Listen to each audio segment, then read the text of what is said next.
So Indian contract act అంటే ఏంటో చూద్దామండి. ఇండియన్ కాంట్రాక్ట్ యాక్ట్ ఓకే, ఇప్పుడు దాకా మనము essential elements of valid contract అన్నాము. కాంట్రాక్ట్ అంటే ఏంటో తెలుసుకున్నాము. So agreement enforceable by law అవుతే అది కాంట్రాక్ట్ అవుతుంది అనుకున్నాము. కాంట్రాక్ట్ అంటే తెలుసుకున్నాము. అసలు ఏ ప్రకారం అది కాంట్రాక్ట్ అవుతుంది అనేది మనకి ఇండియన్ కాంట్రాక్ట్ యాక్ట్ అంటే చెప్తుందన్నమాట. సో ఇండియన్ కాంట్రాక్ట్ ఏంటంటే laws relating to contract in India. So కాంట్రాక్ట్కి సంబంధించిన లాస్ ఏవైతే ఉన్నాయో ఇండియాలో అవి ఇండియన్ కాంట్రాక్ట్ యాక్ట్ 1872లో స్పెసిఫై అయ్యి ఉంటే ఉంటాయన్నమాట. సో ఏవైతే లాస్ రిలేటింగ్ టు కాంట్రాక్ట్ సంబంధించిన లాస్ ఏవైతే ఉన్నాయో దట్ టు పర్టికులర్ ఇండియాకి సంబంధించి ఎవరు స్పెసిఫై చేస్తారంటే ఇండియన్ కాంట్రాక్ట్ యాక్ట్ 1872 వాడు స్పెసిఫై చేస్తాడనమాట. ఈ యాక్ట్ ఎప్పుడు ఫోర్స్లోకి వచ్చిందంటే సెప్టెంబర్ 1, 1872లోకి మనకి ఎగ్జిస్టెన్స్లోకి వచ్చిందండి. సో ఇది మొత్తం ఇండియా అంతా అప్లికబుల్ అవుతుంది ఎక్సెప్ట్ జమ్మూ అండ్ కాశ్మీర్లో. ఒక జమ్మూ అండ్ కాశ్మీర్లో తప్ప హోల్ ఇండియాలో ఈ కాంట్రాక్ట్ యాక్ట్ అనేది అప్లికబుల్ అవుతుందన్నమాట. So this contract act is present form may be divided into 2 types.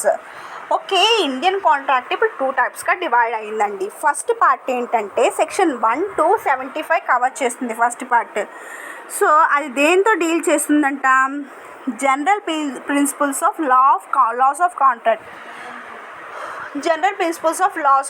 Contract సంబంధించిన జనరల్ ప్రిన్సిపల్స్ ఆఫ్ లాస్ అనేది డీల్ చేస్తూ ఉంటుందంట. సో ఇది అన్ని టైప్స్ ఆఫ్ కాంట్రాక్ట్స్ సంబంధించి వాటి నేచర్ ఎటువంటి కాంట్రాక్ట్ అయినా దాని నేచర్ ఎలాంటిదైనా దానికి సంబంధించిన కాంట్రాక్ట్స్తో డీల్ చేస్తుంది. సెకండ్ పార్ట్ ఏంటంటే సెక్షన్ 124 నుంచి 238 కవర్ అయ్యిందండి. 124 నుంచి 238 ఇవి ఏంటంటే స్పెషల్ టైప్స్ ఆఫ్ కాంట్రాక్ట్స్ అండి. ఇందులో ఇండెంటిటీ, గ్యారంటీ, బెయిల్మెంట్, ప్లెడ్జ్, ఏజెన్సీ ఇవి మీకు ఒక్కొక్క టాపిక్ నెక్స్ట్ చాప్టర్లో స్పెసిఫై చేస్తూ ఉంటాను మీకు. అప్పుడు మీకు ఫుల్ క్లారిటీ అనేది వస్తుంది.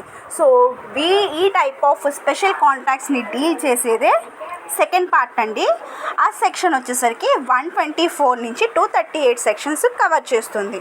Okay, this is about Indian contract act 1872. So Indian contract act 1872 ఏంటంటే మీకు స్పెసిఫై చేసిన ఇంపార్టెంట్ క్వశ్చన్ అండి. Important short question which will appear in your examinations. Okay, and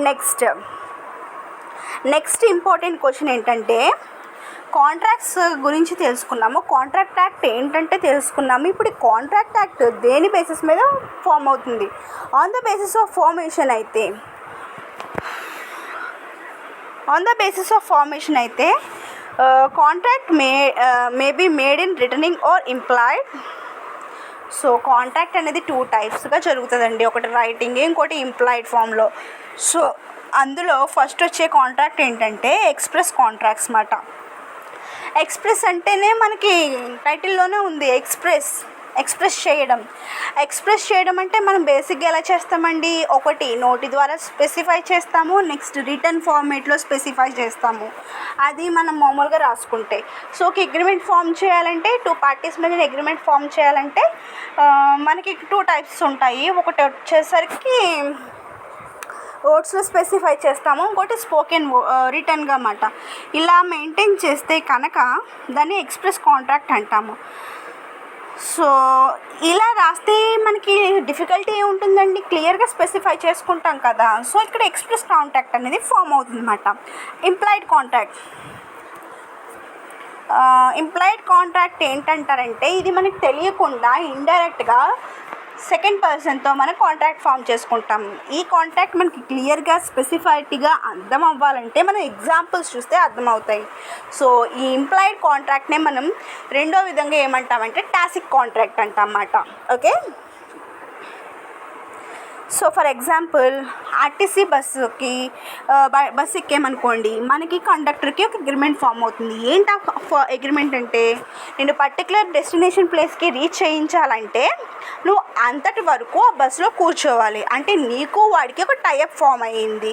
so implied condition అంటే మనం పేపర్ కాగితము పెన్ను యూజ్ చేయకుండానే మనం ఒక indirect అగ్రిమెంట్లో అంటూ మనం ఎంటర్ అవుతున్నాం అన్నమాట. ఆ అగ్రిమెంట్నే మనం ఏమంటామంటే ఇంప్లాయిడ్ కాంట్రాక్ట్స్ అంటాం. Taking a cup of tea from restaurant. So cup of టీని రెస్టారెంట్లో తాగేమనుకోండి, వాడి మధ్యన కూడా మనకి ఏం ఫామ్ అవుతుందంటే ఒక అగ్రిమెంట్ ఫామ్ అవుతుంది, ఇండైరెక్ట్ అగ్రిమెంట్. దాన్ని కూడా మనం ఇంప్లాయిడ్ కాంట్రాక్ట్కి తీసుకుంటాం అన్నమాట. Obtaining a tickets from ATM, automatic weighted machine. Automatic weighted machine అంటే మనం బస్ స్టాప్స్లో కానీ రైల్వే స్టేషన్స్లో కానీ ఒక మిషన్ ఉంటుందండి. దాంట్లో మనం ఒక కాయిన్ కానీ నోట్ కానీ పెడితే ఆటోమేటిక్గా మన వెయిట్ అనేది డిటర్మైన్ అయ్యి ఒక టికెట్ అనేది ఇస్తుంది. సో దానికి మనకి కూడా అగ్రిమెంట్ ఏంటంటే, మన రూపాయి కాయిన్ దాంట్లో వేస్తే మనకి కాయిన్ మన వెయిట్ అనేది చూపిస్తుంది. సో ఇవి మనకు తెలియకుండా ఎంటర్ అయ్యే అగ్రిమెంట్స్ మాట. నెక్స్ట్ బీ లగేజ్ అనేది క్యారీ చేస్తున్నాడండి కూలీ, బయట నుంచి లోపలికి క్యారీ చేస్తున్నాడు. అలా క్యారీ చేసినప్పుడు వాడికి ఆ పర్సన్కి అగ్రిమెంట్ ఫామ్ అవుతుంది. సో ఆ అగ్రిమెంట్ని కూడా మనం ఇంప్లాయిడ్ కాంట్రాక్ట్లోకి తీసుకుంటాం అన్నమాట. ఓకే, నెక్స్ట్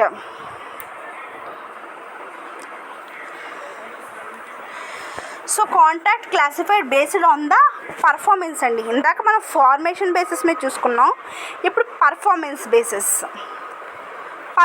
బేసిస్లో మనకి ఎగ్జిక్యూటెడ్ కాంట్రాక్ట్స్, ఎగ్జిక్యూటరీ కాంట్రాక్ట్స్ అని 2 టైప్స్ ఉంటాయండి. ఎగ్జిక్యూటెడ్ కాంట్రాక్ట్స్ ఏంటంటే, when it is done, which it is done, అయిపోయింది. So at a time 2 parties అన్నాం కదా కాంట్రాక్ట్లో, ఇద్దరి మధ్యన కాంట్రాక్ట్ పూర్తయిపోయింది, వెంటనే ఇమీడియట్గా అయిపోయింది. అంటే వీడి డ్యూటీ వాడు చేస్తాడు, వాడి డ్యూటీ వీడు చేస్తాడు, వెంటనే అయిపోయింది.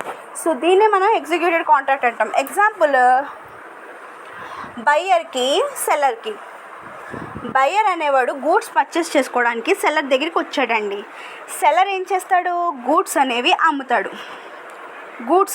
అమ్ముతాడు. అమ్మినప్పుడు ఏం చేస్తాడు, క్రెడిట్ బేసిస్ మీద అయితే కస్టమరు వెంటనే పే చేయనండి, మీకు 2-3 మంత్స్లో పే చేస్తాను అంటాడు. అదే క్యాష్ బేసిస్ మీద అయితే ఇమ్మీడియట్గా పే చేసేస్తాడు. అంటే వీడి సర్వీస్ వీడు వెంటనే పాస్ చేస్తాడండి. వాడి డ్యూటీ ఏంటి, డబ్బులు పే చేసేయడం, వాడు డబ్బులు పే చేసేసాడు వెంటనే. సో ఇద్దరిది వెంటనే జరిగిపోయినాయి. కాబట్టి దీన్ని మనం ఏమంటామంటే ఎగ్జిక్యూటెడ్ కాంట్రాక్ట్ అంటాం.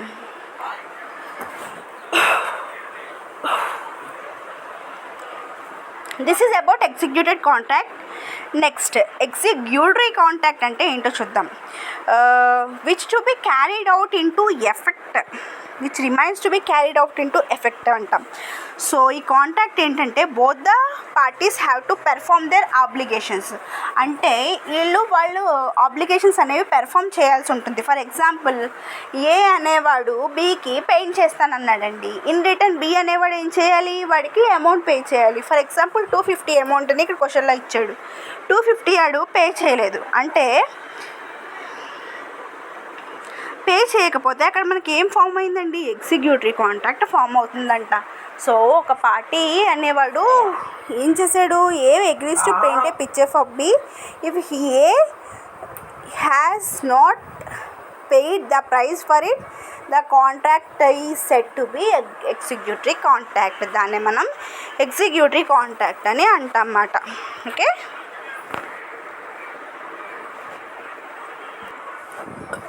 Okay, next unenforceable contract. ఇందాక మనం నాట్ ఎన్ఫోర్సబుల్ కాంట్రాక్ట్ చూసాం. అన్ఎన్ఫోర్సబుల్ కాంట్రాక్ట్ ఏంటంటే, ఇవి వాయిడబుల్ కాదు. It is a contract which is though perfectly valid in all aspects, can be enforced in court of law because of some technical defeat. అన్నీ పర్ఫెక్ట్గా ఉన్నా కూడా ఇది ఎన్ఫోర్సబుల్ అవ్వదంట. ఎందుకంట, చెప్పాను కదా మీకు already, essential elements of valid కాంట్రాక్ట్లో లాస్ట్ ఇది లీగల్ ఫార్మాలిటీస్. రిజిస్ట్రేషన్ అనేది కంపల్సరీ అని, నాన్ రిజిస్ట్రేషన్ కానీ స్టాంపింగ్ డ్యూటీ కానీ సరిగా చేయకపోతే అది ఏమవుతుందంటే అన్ఎన్ఫోర్సబుల్ కాంట్రాక్ట్ అవుతుంది. For example, a promissory note without signature on the adequate revenue stamp is not enforceable after the technical defect is removed. So promissory నోటులో సిగ్నేచర్ అనేది ఉండాలండి, రెవెన్యూ స్టాంప్ అనేది ఉండాలి. సో ఇలాంటి టెక్నికల్ డిఫెక్ట్స్ ఏమైనా ఉంటే అవి లేకుండా చూసుకోవాలి. అలా లేకుండా ఉంటే అప్పుడు ఆ కాంట్రాక్ట్ ఏమవుతుందంటే ఎన్ఫోర్సబుల్ అవుతుంది.